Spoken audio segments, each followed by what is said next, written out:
এই জন্য তো নরেন্দ্র মোদীজি সমবায় দপ্তর করেছে, স্বাধীনতার পর তো কেউ করেনি। অমিত শাহজির মতো শক্তিশালী ব্যক্তিকে মন্ত্রী করেছেন। অমিত শাহজিও আহমেদাবাদ সেন্ট্রাল কোঅপারেটিভ ব্যাংকের চেয়ারম্যান থেকে তার রাজনীতি শুরু করেছে। দুর্ভাগ্য এই যে 13.5 বছর যারা আছে এরা সমবায়টা বুঝে না। আমি যে পার্টিকে তাড়িয়েছি সেই পার্টি বামপন্থী পার্টির ফরওয়ার্ড ব্লক সমবায়টা বুঝত, সেই কারণে সিপিএমের কথা শোনেনি। সরলদেব, রবীনবাবুরা আমাকে তারা প্রোটেকশন দিয়েছিল। আমলে সমবায় মন্ত্রী ছিলেন সরলদেব, রবীন্দ্রনাথ ঘোষ উলবেড়িয়াতে। গোটা রাজ্যে কোথায় ভোট করে না, কোথাও ভোট করে না। আর ভোট করলে লুট করে, যেমন মালদা ইআরডিবি লুট করেছে। ওদের স্পেশাল ক্যাটাগরির এক ধরনের লোক আছে, তাদেরকে দিয়ে লুট করে, সঙ্গে পুলিশ থাকে। রাজ্য জুড়ে যেভাবে ট্যাব কেলেঙ্কারি হচ্ছে, শুধু কি ট্যাব নাকি, কোথায় চুরি হচ্ছে না বলুন? মাইনরিটি স্কলারশিপের টাকা সিবিআই হচ্ছে। উত্তর দিনাজপুরে একাধিক এফআইআর হয়েছে। ট্যাবে আপনি পেয়েছেন, রূপশ্রীতে কার্ড ছাপিয়ে টাকা নিয়ে চলে যাচ্ছে। মরেনি সমবাতির টাকা নিয়ে চলে যাচ্ছে। একটা স্কিম পাবেন না যেখানে এই রাজ্যে দুর্নীতি এবং চিটিংবাজি হচ্ছে না। আর অফিসাররা এর সঙ্গে যুক্ত, কারণ তারা মনে করেন মুখ্যমন্ত্রী চোর, তার পরিবার চোর।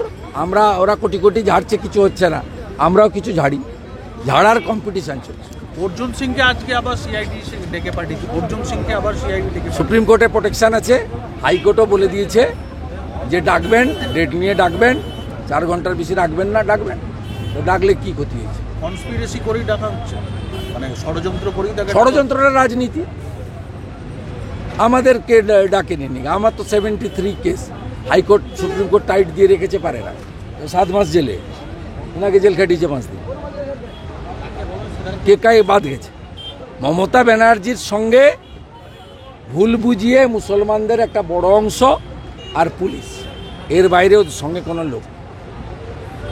পরিষ্কার কথা, ভালো করে শুনে রাখুন, আপনার বাড়ির লোকও মমতাকে ভোট দেয় না।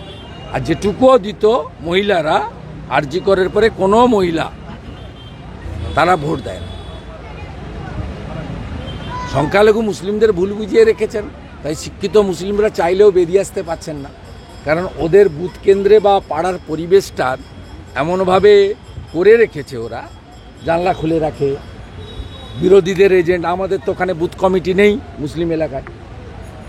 যে তথাকথিত বিরোধী দল যারা আছে, সিপিএম, কংগ্রেস, আইএসএফ, তাদের এজেন্ট দেয় না, বা তারা সেটিং করে, বা যদি কেউ থাকে হাড়োয়ার মতো টেনে বের করে দেয়, নইলে বুথ কেন্দ্রের বাইরে আটকে দেয়। কালকে দেখলেন কি অবস্থা করেছে। মানে 6 উপনির্বাচনেও এইরকম ভাবে অশান্তি। তা আপনারাই তো দেখিয়েছেন সারাদিন। আমি তো এক্স হ্যান্ডেলে দিয়েছি, আপনি দেখিয়েছেন। সিতাইতে বাড়ি বাড়ি গিয়ে বলছে ভোট দিতে যাবেন না, আমি তো প্রমাণ দিয়েছি। আপনার রিপোর্টার অমিতাভ রথ, তাকে এসপি ধৃতিমান, একটা নোংরা পুলিশ, নিকৃষ্টতম পুলিশ।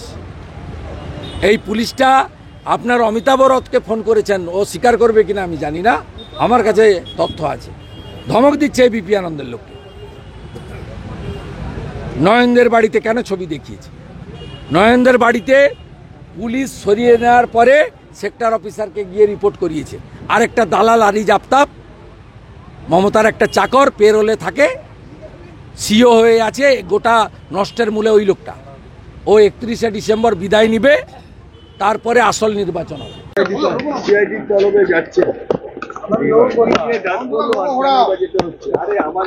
একটা মিথ্যা মামলা করে 2020 সাল থেকে আমাকে হ্যারাসমেন্ট করার চেষ্টা করছে। এখন পশ্চিমবাংলার অবস্থা কি হয়ে গেছে?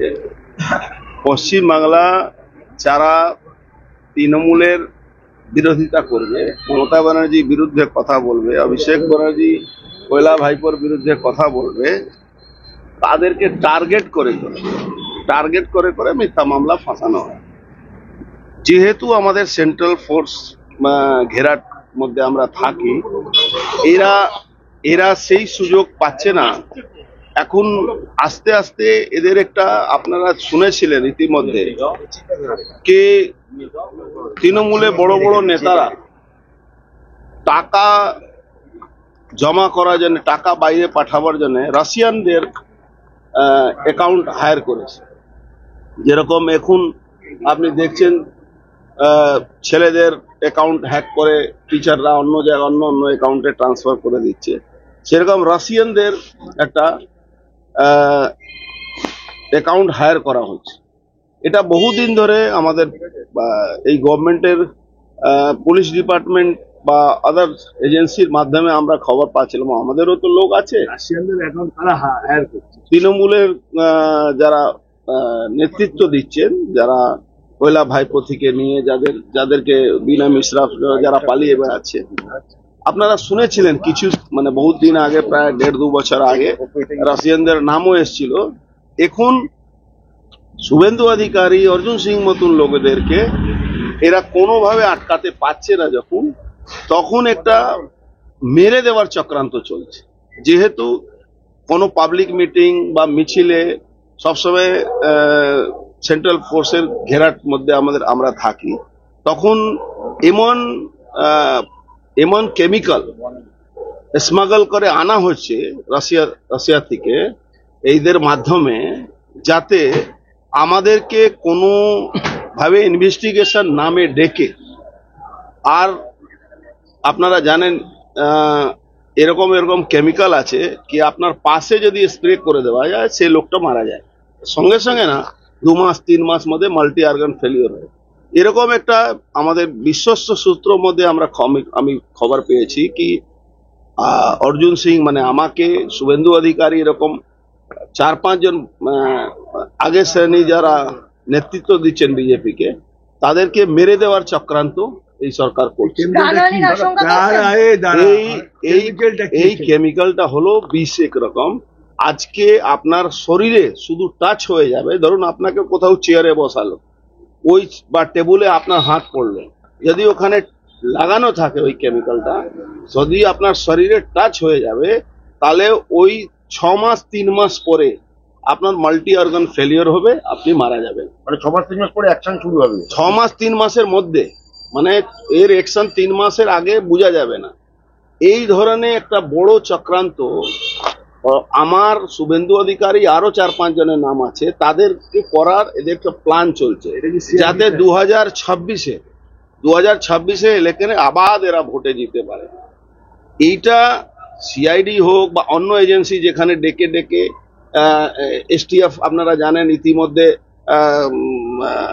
বাংলাদেশের জঙ্গিদের সঙ্গে কত যোগ আছে আমাদের পশ্চিমবাংলা সরকারের, সে নানা রকম একটা ব্যবস্থা চলছে। একটা বড় ধরনের ঘটনা, ধরুন আজকে যদি কেউ মেরে দেয়, তখন কি হয়, সঙ্গে সঙ্গে মিডিয়াতে আসে, কিন্তু যদি কারো শরীরে মাল্টি অর্গান ফেলিওর হয়ে যায়, তখন তো আপনি তার উপরে প্রশ্ন চিহ্ন করতে পারেন না। এই ধরনের আশঙ্কার জন্য আমরা হাইকোর্টে দ্বারস্থ হয়েছিলাম। হাইকোর্ট বলেছে 4 ঘন্টা আপনাকে যেতে হবে, তার জন্য আজকে আমি ওখানে যাচ্ছি। কিন্তু আমি একদম আশঙ্কা আমার সবসময় মনে আছে, আমার জন্য, শুভেন্দু অধিকারীর জন্য, আরো 4-5 জনের জন্য, কি এরা কোনো না কোনো ভাবে, আপনি বলুন 4 বছর ধরে কোনো হেলদোল ছিল না, হঠাৎ 4 বছর পরে 4 কোটি টাকা নাকি আমি দুর্নীতি করেছি। আরে 400, 500, 1000 কোটি টাকা বললে একটা আমারও মান সম্মান থাকতো। 4 কোটি টাকার দুর্নীতির জন্য অর্জুন সিংকে ডাকা হচ্ছে, যে অর্জুন সিং এর অ্যাসোসিয়েটস 10 কোটি টাকা মাসে আমাদের লেবার পেমেন্ট আছে, সে অর্জুন সিংকে 4 কোটি টাকা দুর্নীতির জন্য ডাকা হচ্ছে। তার মানে কি, সামথিং রং বিহাইন্ড দ্য বার। ভাটপাড়া মিউনিসিপ্যালিটিতে নাকি আমি 4 কোটি টাকা দুর্নীতি করেছি। এই ধরনের একটা মিথ্যা আরোপ লাগিয়ে এই সাজিশটা একটা করার আমার মনে আসছে কি এরকম একটা হতে পারে। তার জন্য আমি হাইকোর্টের দ্বারস্থ হয়েছি। হাইকোর্ট একটা নির্দেশ দিয়েছে, যেতে হবে।